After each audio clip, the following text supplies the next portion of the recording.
Bienvenidos otra vez al curso que se llama La Teología del Pacto. Estamos en la clase 3, estamos estudiando el pacto que Dios hizo con Noé y estamos en la tercera parte de esta clase. Bueno, antes de empezar, quisiera que nosotros viéramos de dónde hemos venido. Un repaso muy breve. En capítulo 1 de Génesis, la gloriosa creación. Capítulo 2, el favor especial hacia Adán y Eva. Lamentablemente, capítulo 3, caída. Y la promesa de la redención en Génesis 3:15. Capítulo 4:5, Caín y Abel y la división de la raza humana entre dos simientes. La vida de Noé, capítulo 6-9, el castigo de Dios cayendo en la humanidad y el pacto que Dios hizo. Capítulo 6 de Génesis, los primeros 8 versículos, un resumen de los resultados del pecado de Adán. Capítulos 6, 9, 22, la gracia y juicio de Dios contra el viejo mundo de Adán. Capítulo 7, el diluvio. Capítulo 8, la duración del diluvio y el comienzo del nuevo mundo emergiendo. Capítulo 8, el diluvio se detiene. Capítulo 8, 6-14, Noé busca tierra seca para habitar. Capítulo 8, 15-9, Dios renueva su comisión para la creación. Capítulo 8, versículo 20-9, Noé con gratitud le ofrece sacrificio a Dios. Y luego vamos a un repaso de las promesas de la preservación de la vida. Y vamos a tocar 3 temas en esa sección. Vamos a tocar lo que se llama la santidad de la vida, en especial la vida del ser humano. Y vamos a examinar en detalle capítulo 9.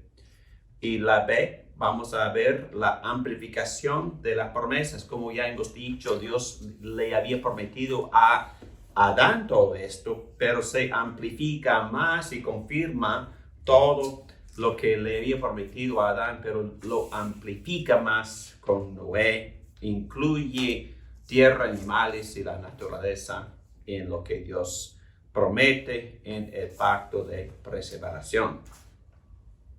También vamos a estudiar un poquito sobre la señal, porque todos los pactos tienen su señal.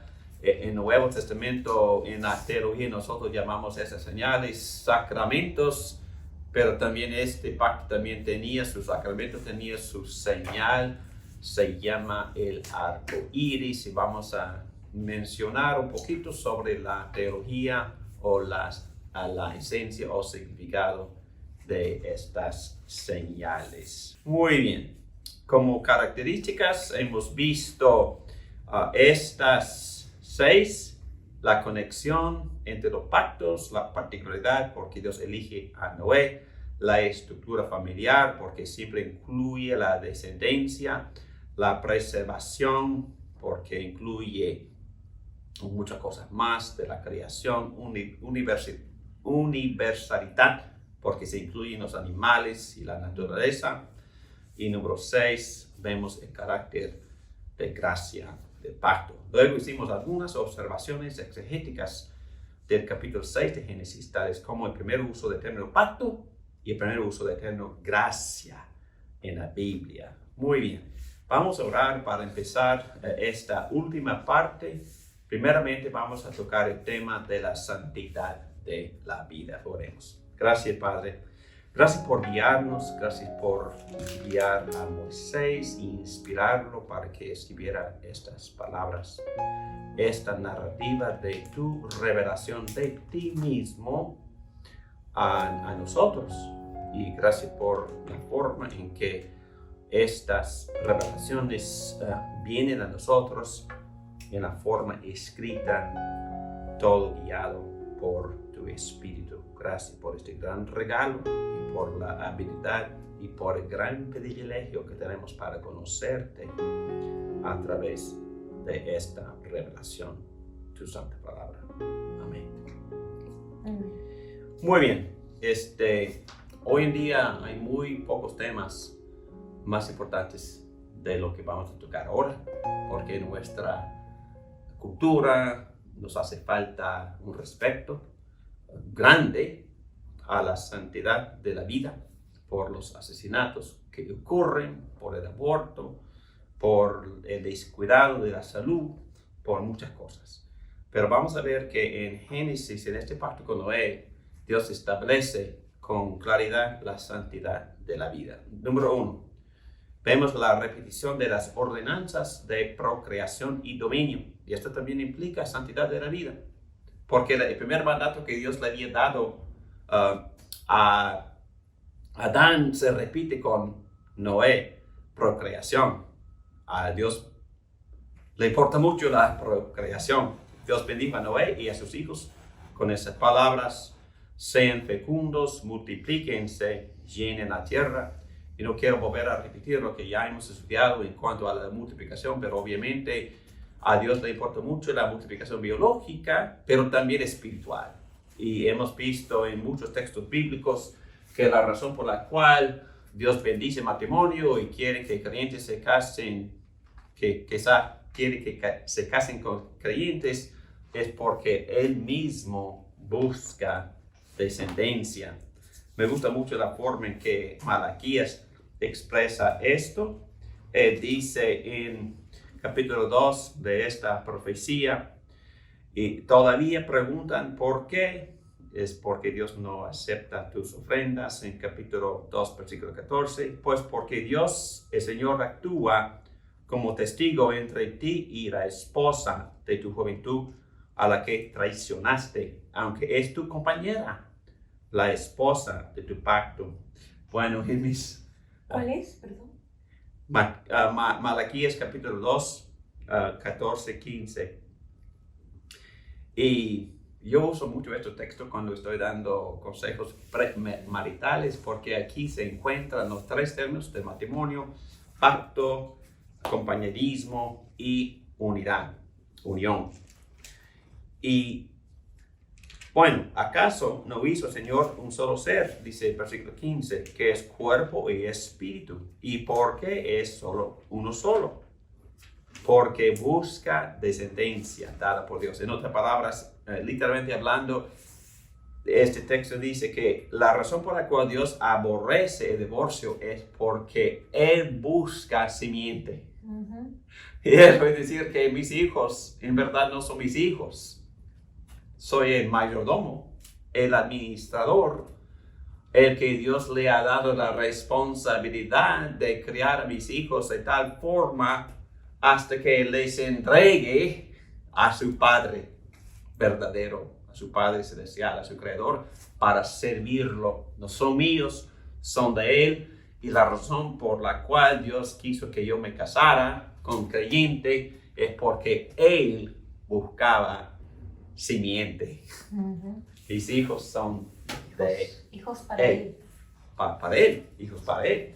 Entonces, procreación le importa mucho a Dios, y por eso el primer mandato que Dios dijo a la humanidad fue, bueno, que se me multiplique. Y también que tengan dominio. Todos los animales de la tierra, Génesis 9, 2.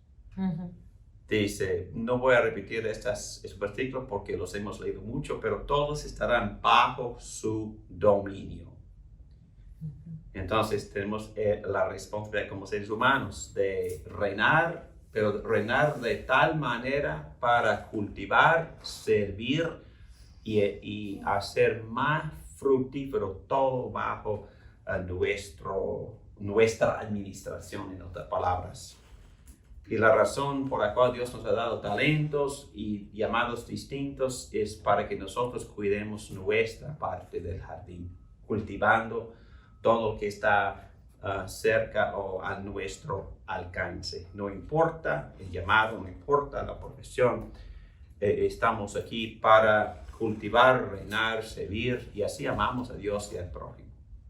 Son los privilegios y responsabilidades de llevar la imagen de Dios. La imagen quiere decir que nosotros representamos a Dios. Dios es el creador, el dueño. Y nosotros somos los administradores, somos los mayordomos bajo la autoridad del rey, que es también el creador, el dueño de los animales, de la creación, de los árboles y de todo lo que se ve en la creación. Es un gran privilegio participar en administrar lo que Dios ha creado. En adición se ve la autorización de comer carne aquí en este versículo 2 de capítulo 9. Génesis 9:3. Todo lo que se mueve y tiene vida, al igual que las verduras, les servirá de alimento. Y yo les doy todo esto. Los animales no sirven solo para ropa, sino también para comida, como una parte de su dominio. Y esta verdad, que es parte del pacto con Noé, también se repite muchas veces en el Nuevo Testamento, pero se ve muy claramente en capítulo 4 de 1 Timoteo, donde el Espíritu dice claramente que en los últimos tiempos algunos abandonarán la fe para seguir inspiraciones engañosas y doctrinas diabólicas. Tales enseñanzas provienen de embusteros hipócritas que tienen la conciencia encaecida, prohíben el matrimonio, el sexo elevado, no permiten comer ciertas comidas son malas, que Dios ha creado para que los creyentes conocedores de la verdad los coman con acción de gracia. Todo lo que Dios ha creado es bueno y nada es despreciable si se recibe con acción de gracias, porque la palabra de Dios y la oración los santifican. Bueno, en otras palabras, todo es para nuestro beneficio y las comidas y los animales, según estos textos bíblicos, son parte de esta bendición que Dios nos ha dado para que nosotros participáramos en eso con acción de gracia y santificando todo con la palabra y oración. Muy bien, Génesis 9, capítulo 9, versículo 4, aquí vemos una restricción. Voy a leerlo para que no haya ninguna confusión. Génesis 9, versículo 4. Génesis 9, versículo 4 dice, pero carne con su vida, que es su sangre, no comeréis. Y 5. Porque ciertamente demandaré la sangre de vuestras vidas, de manos de todo animal la demandaré, y de manos del hombre. A cada hombre demandaré la vida de su prójimo. Ok.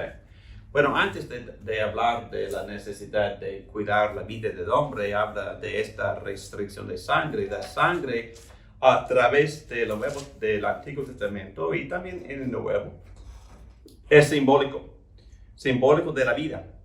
Y en este caso no se puede beber. Los paganos bebían sangre en sus rituales religiosos de fertilidad, también en el primer siglo. Dios dice que su pueblo tiene que vivir distinto, o en otras palabras, santo, a los pueblos de su alrededor. Puesto que la sangre es un símbolo de la vida y la vida pertenece a Dios, y para poder honrar a la autoridad de Dios, no se debe beber la sangre de los animales. Esta restricción nos prepara para entender cómo la sangre va a funcionar en los rituales religiosos prescritos por Moisés, es decir, por Dios, anticipando el derramar de sangre de Jesucristo. Interesantemente, vamos a ver que también es una restricción temporal, pero ahí vamos. Santiago toca este tema en el concilio de Hechos 15. Es interesante que cuando Santiago está haciendo una lista de las prácticas prohibidas por los nuevos creyentes gentiles, él hace referencia a este pacto con Noé, aún antes del pacto con Abraham, a un pacto que literalmente fue hecho con los gentiles. El pacto con Noé, página 83 de las guías. El pacto con Noé fue hecho antes de Abraham y antes de los descendientes de Abraham, y por lo tanto un pacto hecho con los gentiles. Históricamente el concilio basó su decisión en este razonamiento. Hechos 15. Estamos en el concilio de Hechos 15. Este concilio se juntó para lidiar el conflicto que hubo en Antioquía, donde había una controversia, porque algunos pensaban que los gentiles nuevos conversos a Cristo no estaban participando suficientemente bien en los rituales judíos para poder ser aceptados por la iglesia. Pero aquí dice, Hechos 15, cuando está llevando a la conclusión de toda la discusión, Santiago dice, por lo tanto, yo considero que debemos dejar de ponerles trabas a los gentiles que se convierten a Dios. En otras palabras, les están quitando muchas de las restricciones ceremoniales de los judíos. Más bien debemos escribirles que se abstengan de lo contaminado por los ídolos, de la inmoralidad sexual, de la carne de animales estrangulados y de sangre. Interesantemente, él incluye la prohibición de beber sangre. Él continúa, nos pareció bien al Espíritu Santo y a nosotros no imponerles a ustedes ninguna carga aparte de los siguientes requisitos. Y repite los requisitos de nuevo: abstenerse de lo sacrificado a los ídolos, de sangre, de la carne de animales estrangulados y de la inmoralidad sexual. Bien harán ustedes si evitan estas cosas. Y la iglesia va madurando. Esta decisión fue practicada por una temporada. Lo interesante de esta decisión es que les quitaron muchos de los requisitos. Por ejemplo, los gentiles quedaron muy satisfechos y muy felices por la decisión, porque no tuvieron que ser circuncidados. Y eso fue de gran ocasión de gran alegría para los hombres en especial. Y esta decisión fue practicada por una temporada en las iglesias. Y la iglesia seguía progresando, evangelizando a los gentiles, pero muy pronto esta restricción fue revocada. En estos dos textos más adelante, el apóstol Pablo no las vio necesarias. Yo de mi parte estoy plenamente convencido, dice Pablo en Romanos 14, versículo 14, convencido en el Señor Jesús de que no hay nada impuro en sí mismo. Pero también Pedro había recibido ese mensaje en un sueño, ¿verdad? En el capítulo 10 de Hechos, capítulo 10, capítulo 11. Nada es impuro en sí mismo. Ninguna comida es impura en sí mismo. Sí. Si algo es impuro, lo es solamente para quien así lo considera, o es decir, en la conciencia del individuo. Igual en 1 Corintios capítulo 10, versículo 25. Coman de todo lo que se vende en la carnicería sin preguntar nada por motivos de conciencia. En verdad, no existe tal cosa como ídolo en ese ritual. Entonces, si la carne fue sacrificada a un ídolo, entonces es que a ti no te importa. Entonces, si tu conciencia lo permite, está bien recibirlo. Entonces, vemos, todo esto fue para poner en contexto esa prohibición de sangre, pero en Génesis, vamos a mover a Génesis, la restricción tenía que ver con la santidad de la vida, porque la vida se encontraba en la sangre, en esa cultura, en la mentalidad de esa cultura. La responsabilidad de todas las criaturas humanas y animales por preservar la vida humana y no tomarla es la segunda cosa que tenemos que considerar acá. Si un animal o una persona toma la vida de una persona, Dios requerirá la vida de aquella persona o animal.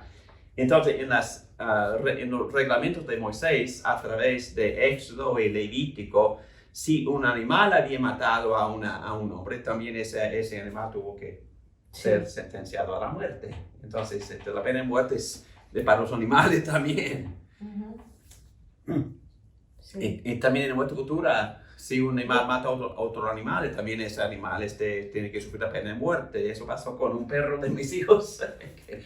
Un perro de mis hijos mató a un otro perro. Y entonces, bueno, las autoridades vinieron y tuvimos que pagar una multa y sentenciaron al perro a la muerte. Entonces, igual, es que las reglas siguen. Porque... Entonces, yo sé de un caso de que el perro mordió a la perra, la madre, mordió a un niño de 4 años, le quitó todo el rostro aquí. Wow. Y el dueño del perro mató a la perra y al cachorro, porque el cachorro ya vio lo que su madre hizo. Sí. Entonces, interesante. lo mató a la perra y al cachorro. Mató los dos. Bueno, perdón, había reglas también en el Antiguo Testamento que protegían la vida, en especial la vida del ser humano. Y vamos a leer este texto en capítulo 9, versículo 5.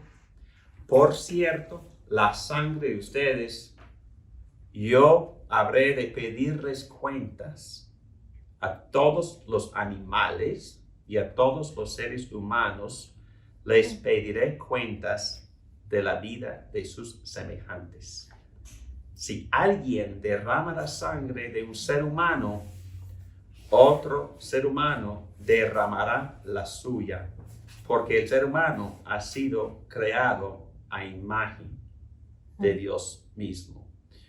Entonces, aquí vemos la institución de la pena de muerte y es basada en la verdad de que el hombre es hecho a la imagen de Dios. Entonces la Biblia pone en alto lugar el valor infinito del ser humano hecho a la imagen de Dios. Y es la razón principal, el hombre es hecho a la imagen de Dios.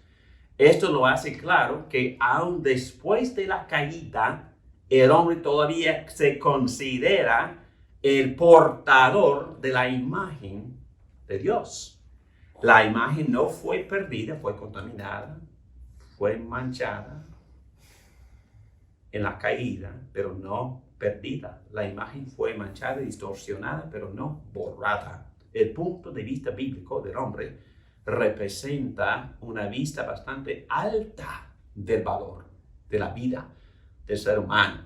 También en el Nuevo Testamento se apoya este concepto del hombre caído como portador de la imagen de Dios en Santiago 3:9. Con la lengua bendecimos a nuestro Señor y Padre, y con ella maldecimos a las personas creadas a imagen de Dios. De una misma boca salen bendición y maldición. Hermanos míos, esto no debe ser así. La razón por la cual es prohibido maldecir al hombre es porque el hombre es hecho a la imagen de Dios. Oye, eso me tocó.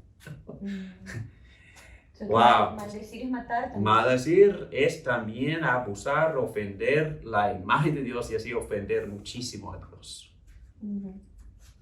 Dios toma muy en serio la protección de su imagen. La imagen quiere decir muchas cosas y no voy a profundizarme en lo que significa, pero uno de los significados es que la imagen representa a Dios.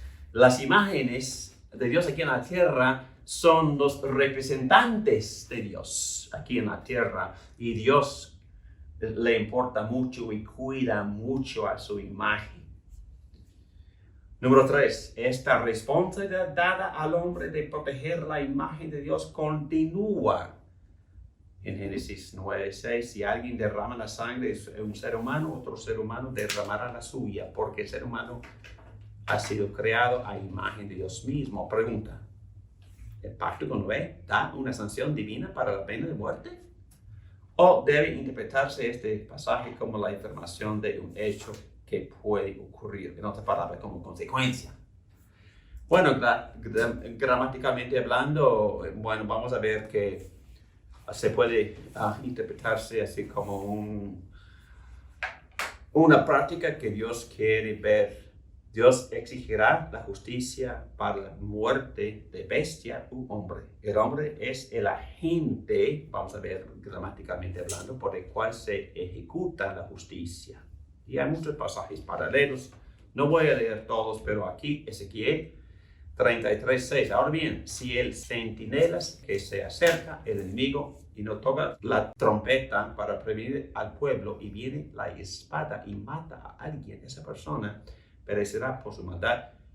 Pero al centinela yo le pediré cuentas de esa muerte. Éxodo 21, voy a leer solo versículo 14. Si el homicidio es premeditado, el asesino será condenado a muerte, aun cuando busque refugio en mi altar. Otra vez, vamos a ver la gramática de este versículo. Si alguien derrama la sangre de un ser humano, otro ser humano derrama la suya, porque el ser humano ha sido creado a imagen de Dios mismo. El paralelismo en este versículo indica que el hombre se encarga de la responsabilidad. Paralelismo es muy común en hebreo. Y aquí vemos el que derrama la sangre del hombre, por el hombre, su sangre será derramada. En otras palabras, esa estructura lo hace claro que Dios le está poniendo la responsabilidad al hombre a que ejecute, o es decir, de la pena de muerte al asesino. El hombre es el agente para ejecutar la pena de muerte, como nos indica esta estructura. La intención del pasaje indica que el hombre sea el agente de Dios en ejecutar la justicia sobre el asesino. Y vamos a ver otros pasajes. Éxodo 21. El que hiera a otro y lo mate será condenado a muerte. Números 35:16. Si alguien golpea a una persona con un objeto de hierro y esa persona muere, el agresor es un asesino y será condenado a muerte. Bueno, muchos. Si alguien golpea a una persona con una piedra y esa persona muere, el agresor es un asesino y será condenado a muerte. Muchos más. Y no leo todo, pero en Números y en Levítico hay muchos textos de esa clase. Y también en el Nuevo Testamento vemos las enseñanzas del apóstol Pablo en Romanos 13, diciendo prácticamente lo mismo, porque los gobernantes no están para infundir terror, y en los versículos anteriores es decir que todas las autoridades que existen porque fueron establecidas por Dios. Porque los gobernantes no están para infundir terror a los que hacen lo bueno, sino a los que hacen lo malo.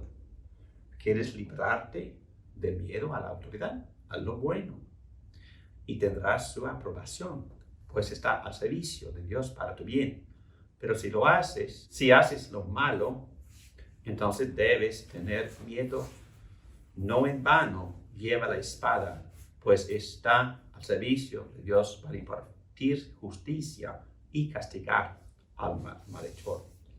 Estamos tratando de establecer la importancia del valor del ser humano hecho a la imagen de Dios, hasta que Dios requiere también recompensa al que asesina. Es el punto que se hace aquí. Bueno, y luego para concluir esta parte, vamos a examinar de nuevo la generosa amplificación de las provisiones del pacto de preservación. Lo que hemos visto es que mucho de lo que se le promete a Noé fue prometido a Adán. Entonces todo eso es confirmado, pero al mismo tiempo vemos una generosa amplificación de las provisiones del pacto que Dios hizo con con Adán, pero son más amplificados en el pacto que Dios hizo con Noé. Dios confirma el pacto original. Ya hemos visto en capítulo 9, versículo 9, yo establezco mi pacto con ustedes. ¿Okay? Número 2, la promesa de Noé, sus hijos y descendientes. Aquí está más claro.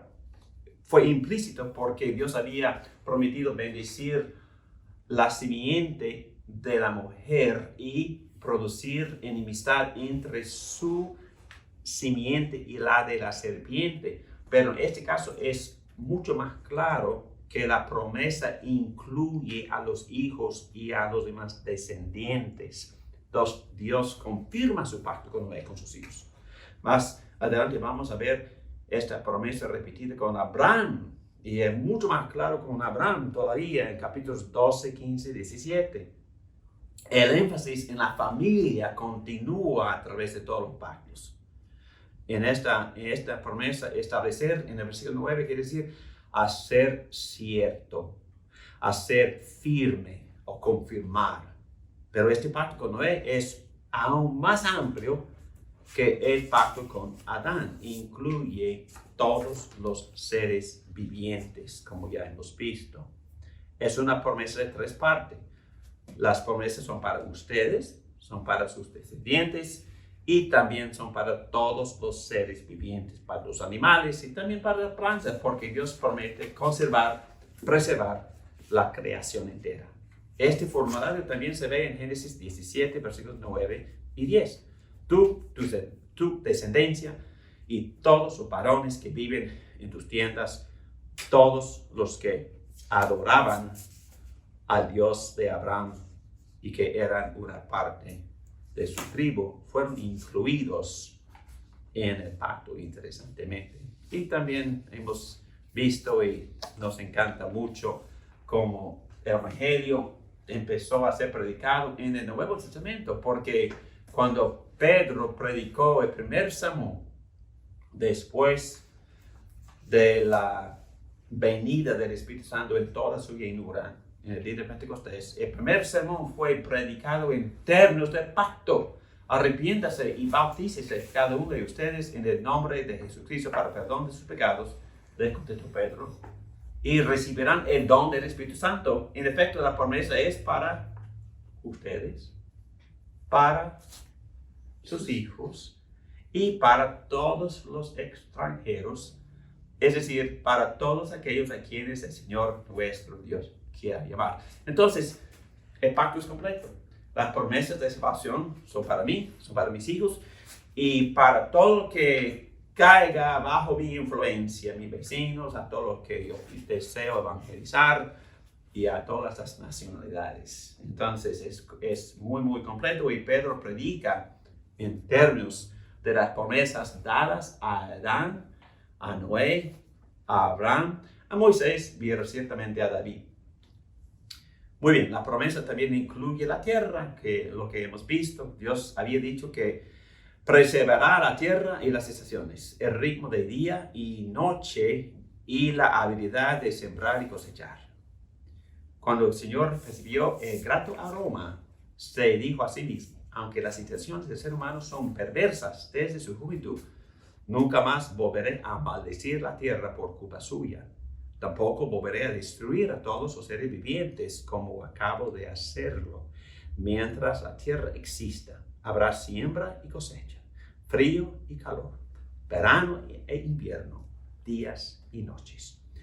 Dios promete que no destruirá la naturaleza por un diluvio. Pero aquí, en el capítulo 9, se lo dice a Noé directamente en el contexto de un compromiso de pacto. Génesis 9, 10 y 11. Otra característica, vemos que el pacto es universal. Sin minimizar la particularidad del pacto con Noé y su familia, vemos que el pacto es universal. Incluye a Noé, su descendencia, la tierra, las sensaciones y los animales. Vemos el designio universal y rango del pacto. Enfatiza la verdad que Dios se preocupa por toda su creación. Dios se preocupa por todo y por todos. El pacto es universal, permanente, perpetuo y generoso. Y también es inmerecible. Bueno, terminamos hablando de la señal y la señal también es importante. En este caso, ¿qué fue la señal? ¿Qué fue la señal? El arco iris. El arco iris. Bueno, yo leo también el texto, Génesis 9, estamos en página 88 de las guías. Y Dios añadió, esa es la señal del pacto que establezco para siempre con ustedes y con todos los seres vivientes que los acompañan. He colocado mi arco iris en las nubes, el cual servirá como señal de mi pacto con la tierra. Cuando yo cubra la tierra de nubes, en ellas aparezca el arco iris, me acordaré del pacto que he establecido con ustedes y con todos los seres vivientes.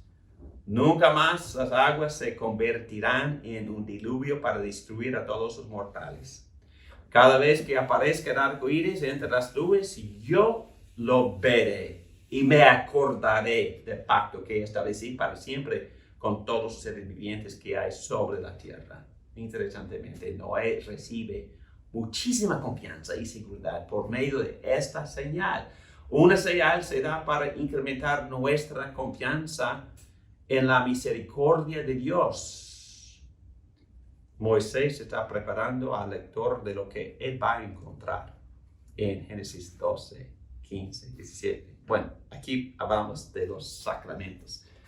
En el Nuevo Testamento, el apóstol Pablo habla de todas las señales como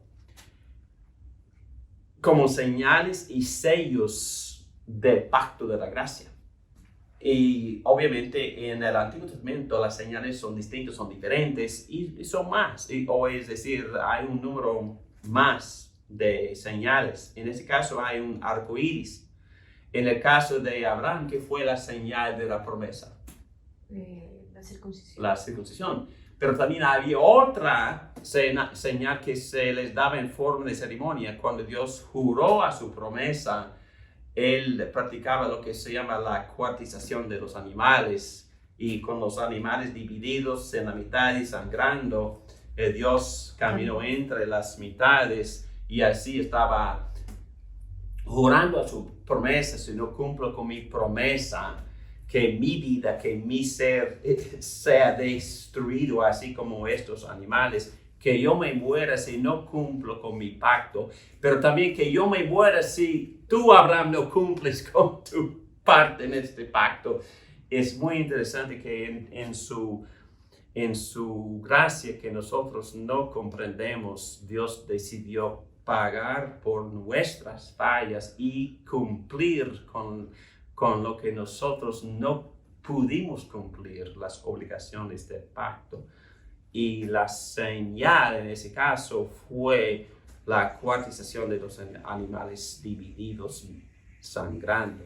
Entonces tenemos varias señales: arcoíris, circuncisión, animales cuartizados. Pero entendemos que todo esto fue reducido en dos señales y sellos más sencillos en el Nuevo Testamento bajo el Nuevo Pacto, y ahora observamos cuáles son. La Santa Cena y el bautismo. Sí, son señales y sellos del pacto. Pero vamos a ver la teología de las señales. Bueno, Dios va a hacerle una promesa a Abraham. Va a confirmar la promesa con un pacto y luego va a confirmar la promesa y el pacto con una señal del pacto. Bueno, lo sabemos que será la circuncisión y más adelante con los animales cuartizados. Dios hace lo mismo con Noé. Le hace una promesa, Génesis 6, luego lo confirma con un pacto, Génesis 9, y ahora lo confirma con una señal del pacto, el arco iris. Aquí una señal se le da a Noé para asegurarle en cuanto a la promesa y el pacto. Bueno, ahí paro. Eso es un buen punto porque las señales, Dios nos da señales para qué. Señales de pacto, no cualquier señal. Estoy hablando de señales específicas, señales de pacto. ¿Por qué nos da señales? Para recordar. Para recordar, confirmar, asegurar y para darnos confianza. ¿Ok? A ver, vamos a ver. Aquí una señal se le da a Noé para asegurarle en cuanto a la promesa del pacto. Vamos a ver. Génesis 9, 12. Dios añadió: esta es la señal del pacto que establece para siempre con ustedes y con todos los seres vivientes que los acompañan. He colocado mi arco iris en las nubes, el cual servirá como señal de mi pacto con la tierra. Esta es la primera explícita enseñanza de la Biblia acerca de las señales del pacto. La idea de un sacramento viene de la idea que es una señal de pacto. Los sacramentos son representaciones externas de las promesas que se han hecho verbalmente por parte de Dios a su pueblo, las cuales hablan de las internas realidades espirituales. Entonces, la señal externa, en este caso, es el arco iris, pero ¿cuál es la realidad espiritual a lo que señala? Entonces, ¿qué hace una señal? En otras palabras, Indica, Señala. apunta, señala. Bueno, la señal en sí no es nada. Bueno, no es nada, es algo, pero no es la esencia. La señal señala, apunta, indica la esencia de la cosa. En este caso, ¿cuál es la esencia? ¿O cuál es la sustancia? ¿Cuál es la realidad espiritual? No destruir la tierra. Ok, la promesa de Dios a no destruir, a mostrar misericordia, ¿verdad? Y las señales para Dios, interesantemente, esta es la parte más animadora. La señal en este caso, en primer lugar, es para Dios mismo. Dios mismo. Y más adelante, como consecuencia, para la tierra y para todos los habitantes. Pero en capítulo 9, versículo 16, cada vez que aparezca el arco iris entre las nubes, yo, dice Dios, yo lo veré. Y me acordaré del pacto que establecí para siempre con todos los seres vivientes que hay sobre la tierra. Entonces, en primer lugar, Dios ve la señal. Y Dios se acuerda de lo que Él había prometido. Es posible que por primera vez Noé vio un arco iris. Claro. Por primera vez en su vida. Es posible. Y al verlo, quizás, pero de todos modos, al verlo, él recuerda que Dios lo está viendo. Primero, Dios lo está viendo, ese punto. Sí. Y cuando Dios ve el arco iris, Dios recuerda, hice promesa, hice pacto con Noé. Y indirectamente Noé se anima mucho porque Dios está viendo su propia señal. Sí. Y no voy a meterme en eso ahora, pero yo creo que el bautismo y Santa Cena funcionan iguales. Sí. Dios ve primero. Mi única esperanza es Dios hizo promesa, Dios juró su promesa, Dios me dio una señal. Es la única cosa en que confía en la promesa de Dios para mi salvación, porque Si no, siempre lo único. estoy perdido. Pero al mismo tiempo, la gracia nos motiva a no pecar tanto. Al mismo tiempo, si la gracia nos motiva a pecar, entonces no entendemos la gracia. Sí. ¿Okay? Es como una persona que me ama, y yo sigo insultando a esa persona y no entiendo la forma en que esa persona está amando. ¿Entiendes? ¿Okay? O sea, que el que persiste en el pecado. No, pero si yo persisto el pecado es que no he sido tocado por la gracia. Claro. No comprendo la gracia. Es que Claro. la gracia, te empodera para cambiar tu corazón, te transforma para que no peques. Es una O transformación por que lo menos regenera te, tu mente. o todo, por lo todo menos te cambia. limitan. Es la presencia misma de Dios, hijo, transformando. Pero al mismo tiempo peco y por eso sigo con seguridad y confianza porque Dios está viendo la señal y la promesa y el juramento y todo sacrificio de sangre que hizo para redimirme. Es mi única esperanza. ¿Ok? Y aquí dice, Dios no dice, Noé, cuando tú veas la señal del arco iris en las nubes, tú recordarás. No, Dios dice, yo veré el arco iris en las nubes y yo me acordaré del pacto que yo establecí para siempre con todos los seres vivientes que viven sobre la tierra. Maravilloso. Ilustración. El anillo de matrimonio, el esposo no le dice a su esposa, cuando tú ves el anillo en tu dedo, recuerda que tú me perteneces a mí. No. Él le está diciendo a ella, cuando tú veas el anillo, recuerda que yo me di a ti y me comprometí a ti. ¿Ok?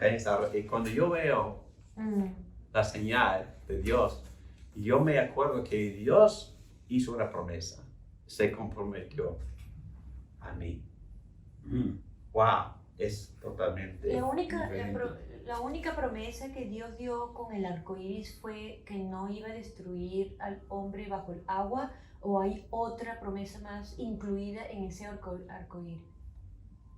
Solamente Eso tiene que cerrar los dos, encierra fue todo. solamente el agua, que no iba a destruir al hombre en agua. Yo creo que todo lo que Dios menciona en lo que le promete a Noé. ¿Qué es lo que le prometió a Noé? No destruir nunca más la tierra bajo el agua. ¿Qué más? Esa es nuevamente una... Pero le prometió muchas cosas más. ¿Qué le prometió? Descendencia. Descendencia. ¿Qué más? En versículo 21, ¿De qué capítulo? capítulo 8, 21 dice: cuando el Señor recibió el grato aroma, se dijo a sí mismo: aunque las intenciones del ser humano son perversas desde su juventud, nunca más volveré a maldecir la tierra por culpa suya. Tampoco volveré a destruir a todos los seres vivientes como acabo de hacerlo. Primera promesa. No volveré a destruir a todos los seres vivientes como acabo de hacerlo. Segunda promesa. Mientras la tierra exista, habrá siembra y cosecha, frío y calor, verano e invierno, días y noches. ¿Qué es lo que Dios está prometiendo? Y eso es, creo que, la esencia, el corazón del pacto. La creación, todo. Provisión. Provisión y protección y conservación. Sí. ¿De qué? De la naturaleza. De la naturaleza, de de la los creación. animales, de la habilidad de sembrar y cosechar. Está prometiendo comida. Comida. Provisión. Pues. Provisión. ¿Y qué más? Él está diciendo que nada va a estorbar la naturaleza así como es, día y noche y las estaciones. Ellos van a continuar hasta... Hay una película que se llama El día después de mañana, Ah, sí. que implicaba que por global warming, por la Sí. calefacción del globo, se iba a destruir las estaciones. Fue el punto de esa película. Mentira. No estoy diciendo que no podamos dañar la naturaleza por nuestras estupideces y falta de conservación y falta de mayordomía. No, claro que sí. No, pero cambiarlo por completo, destruir las estaciones, el ritmo día-noche, verano, invierno, no, es que eso no, según esta promesa, lo que Dios es, gracias por la pregunta, porque esta es la esencia de la promesa del pacto con Noé. Nos promete que la creación se incluye en el plan de redención. Entonces, a Dios le importa mucho la creación física, y Dios va a preservar la creación física que incluye mi cuerpo, va a resucitar mi cuerpo, me está, como Susana dijo, me está prometiendo provisión hasta que venga Jesucristo. Es más, todo esto, la preservación de la creación es esencial para que Dios cumpla con su plan de redención. Su plan de redención incluye la multiplicación de los seres humanos sobre la faz de la tierra, porque Él ha planeado un número de los elegidos sin la posibilidad de contarlos. Entonces, Él quiere ver billones tras billones de seres humanos hechos a la imagen de Dios, con sus imágenes siendo renovados por la evangelización, pero también Él quiere que tengamos hijos. Es que cualquier civilización que no tenga hijos sufre mucho, y hasta, después de entre 75 y 100 años se desaparece si no tiene hijos, ¿verdad? Como está pasando con varios países en Europa ahora. Europa, Francia. Entonces Dios quiere multiplicación, quiere dominio, pero también nos ha prometido todo lo necesario para poder proveer con su plan. ¿Cuál es su plan? Multiplicación, redención. Pero con imágenes que están siendo renovados para que el hombre aprenda a dominar y multiplicar de la manera que Dios quiere, ¿verdad? Forma correcta. ¿Ok? Entonces, para mí eso es fantástico, porque ningún pacto es como el pacto de Noé. El pacto de Noé es muy comprensivo, totalmente comprensivo, incluye todo, por eso hemos usado la palabra universal. Incluye a mí, incluye a mis hijos, incluye a mi descendencia, incluye la naturaleza, incluye las estaciones, incluye a los animales, incluye la provisión de comida, incluye todo. Entonces, el clima, todo. Incluye todo. Y todo eso es necesario para que Dios cumpla su plan de redención. Y es más, Dios planea renovar todo esto para dármelo como un regalo para toda la eternidad. Entonces, todo eso es implícito en el pacto con Noé. Una consumación en Jesucristo que implica la renovación, nuevo cielo, nueva tierra, con todo perfecto en París. La función primera de la señal es la de animar y asegurar. El énfasis es en un Dios que recuerda. Versículo 16. Obviamente Noé va a mirar la señal y él va a recordar la promesa y el pacto. Pero lo más importante es cuando Noé ve la señal, él recuerda que Dios se acuerda de su promesa. Menos mal. No, en serio. Gracias a Dios. No hay nada más importante. A veces, perdónenme, voy a meterme en crítica. A veces predicamos mucha responsabilidad, mucho compromiso de parte del hombre. Importante. Pero más importante es predicar el compromiso de Dios. Que Él mismo hizo. Él mismo. Nuestra salvación depende del compromiso que Dios hizo. De su fidelidad. Exacto. Y de su fidelidad a cumplir con lo que Él prometió. Sí. Tenemos que predicar esto. Y después mi compromiso. Por favor. Pero sin su compromiso, no tengo compromiso. Exacto. Sin su compromiso, no estoy motivado. Sin su compromiso, soy inepto y débil. Noé quizás se olvide de la promesa, pero Dios nunca se olvidará. Eso también me anima. Porque nuestra fe es tan frágil, es tan débil. Pero la fe de Dios o la fidelidad de Dios no es frágil ni débil, es constante y permanente. Dios nunca se olvidará de su pacto, de su promesa. La señal asegura y le da confianza. Pero sabemos que la señal no procura la gracia. Y hay que evitar este error, ¿verdad?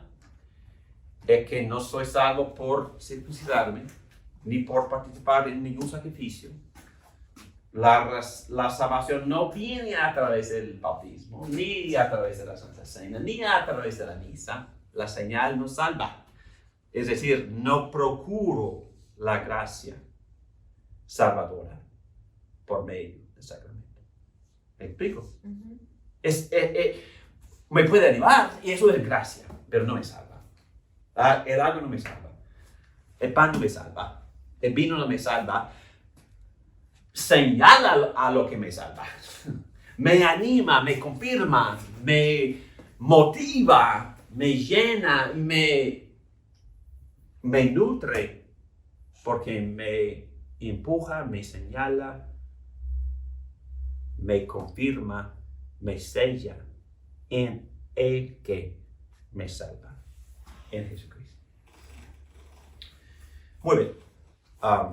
Lo que procuró la gracia para Noé fue la elección de Dios, la promesa y pacto de Dios y la aplicación de la obra de redención a Noé. La señal le asegura la fidelidad y veracidad del carácter de Dios. Le hace recordar que Dios cumple con lo que promete. Es importante que veamos esto aquí porque vamos a ver lo mismo cuando Dios establece su pacto con Abraham, Moisés, David y con los creyentes bajo el nuevo pacto.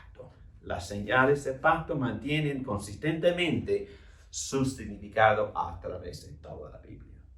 Bueno, oremos. Gracias, Padre, por este pacto tan maravilloso. Gracias porque es completo, íntegro, cubre todo, incluye todo. Gracias que tú creaste el mundo y tú dijiste, es bueno. Tú creaste el hombre y tú dijiste, muy bueno. Pero nosotros pecamos y fallamos y desviamos. Pero tú no diste por vencido. Tú viniste tras nosotros y nos hiciste muchas promesas. Gracias. Gracias por las señales que nos hacen recordar de tu fidelidad. Gracias por este pacto tan completo. Gracias porque podemos confiar en tu provisión, que tú vas a preservar tu creación, las estaciones, los animales, nuestra propia vida, nuestra descendencia. Gracias por esta gracia. Ayúdanos a crecer en la fe y a obedecerte, porque tú nos amaste primero y tú nos elegiste y tú nos tocaste con tu gracia. Gracias por tu gracia. En el nombre de Cristo Jesús. Amén.